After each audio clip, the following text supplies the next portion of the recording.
perfect security for Symbian smartphones, because there were several examples of Symbian signed malware, for example.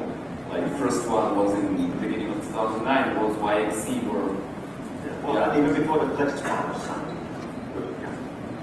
So, one more example, please.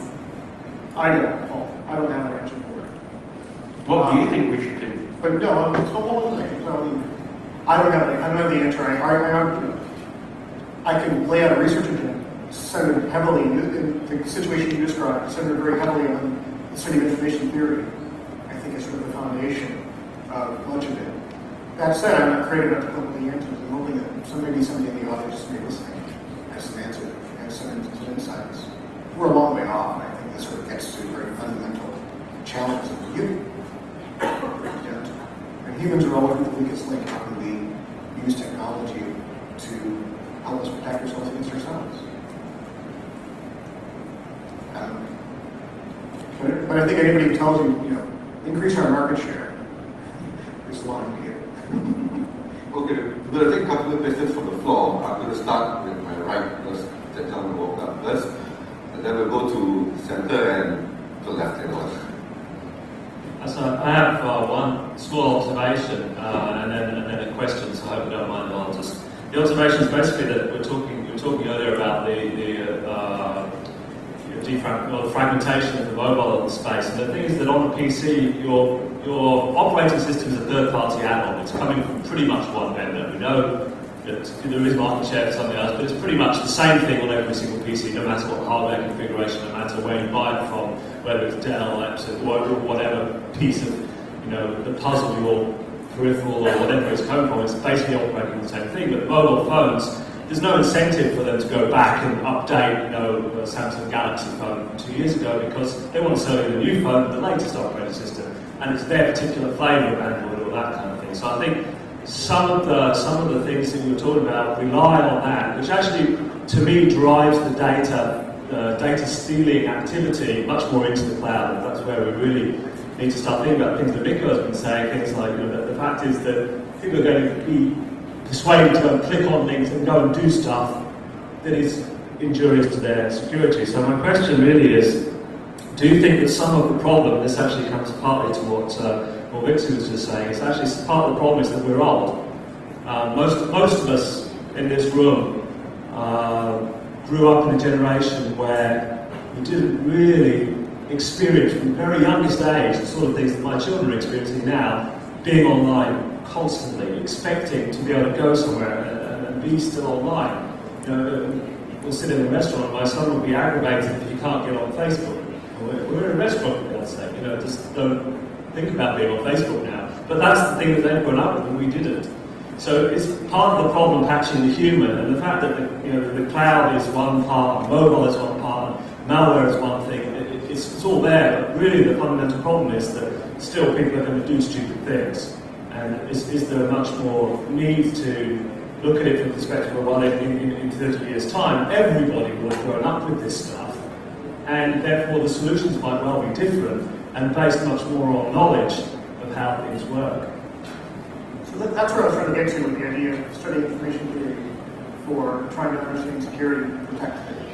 If you look at what is carried and express what is needed by another piece in the chain to adequately protect the rest of it, then I think that's sort of where I want to get to. That's a very abstract, fundamental concept here.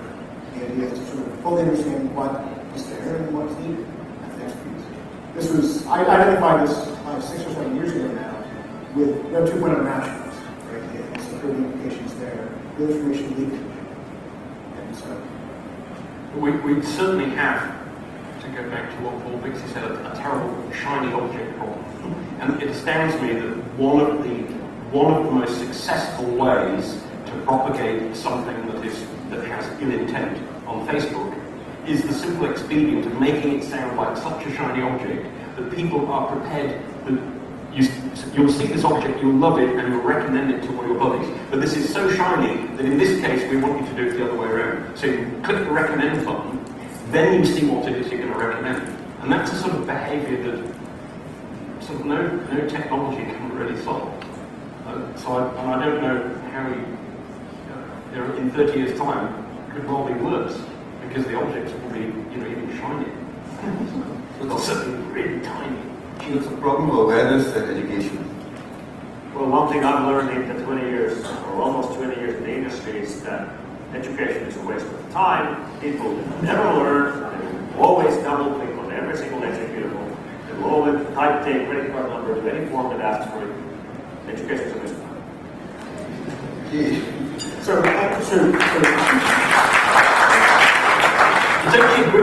It's actually pity that everyone applauded that.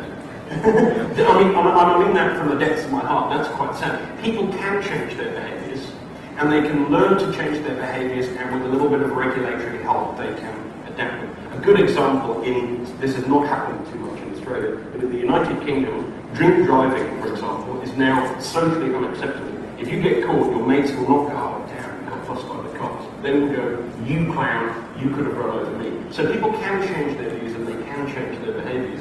And you can argue that, if people won't learn, it's either the fault of the people being educated or it's the fault, unfortunately, of the educators. I disagree. I think it's not about education. I think it's about the next generation taking over. They grow up with that stuff. The next generation that grew up thought that drink driving is bad. The old generation probably still doesn't. Same thing with the internet. The people who are growing up, the next generation from us, who don't remember the time before Google, who are wondering how ever we got along without Google. Well, those are the ones who get this much better by heart than what we did in our generation now. So I guess it's not about education, it's about growing up in this. There is, and I know this from a session I was at in Sydney recently, where some sort of youngsters came from nearby schools, that there is a minority a sizable minority of school kids who do have some deep concerns which they can vocalise about privacy and things like Facebook, like whether it's okay if you snapped a picture, got someone to snap a picture of you with your buddy, whether you should ask them before you put it online. And some of them get it. Unfortunately, they are still quite a silent minority because, I guess, peer pressure and the fact that they are a silent minority. So I think that with encouragement you can change behaviour. I don't think for a moment that we should just go, we're going to seek a technological solution. So I don't think that from trying to persuade people to do the right thing, if you can get one person to do it, then you have at least succeeded in part. So I don't think we should just dismiss education. I don't think we should applaud the idea that users are losers. I think that's a little bit of a kind of a smug, self-satisfied sort of losing argument. Not that I feel strongly about it. So any thoughts on behavior change? Actually, yeah. So, I think that there's probably sort of convinced me of something, believe it or not. Let the stream okay, I'm just taking the time count. I read this morning in regards to Facebook, 2 points. One is most people play Farmville because they're friends, not because they like it, but because they're friends. And the second thing is a comment I read recently about Facebook as well, which is to say that if you are not being charged for using a service, you are the commodity. And I think that, so to the point of social change, I think that an increasing number of people are starting to, small, but an increasing number of people are starting to understand this conception, which is to say, the act of sharing benefits somebody else. Do I really want to do this? Or could harm somebody else or even harm me?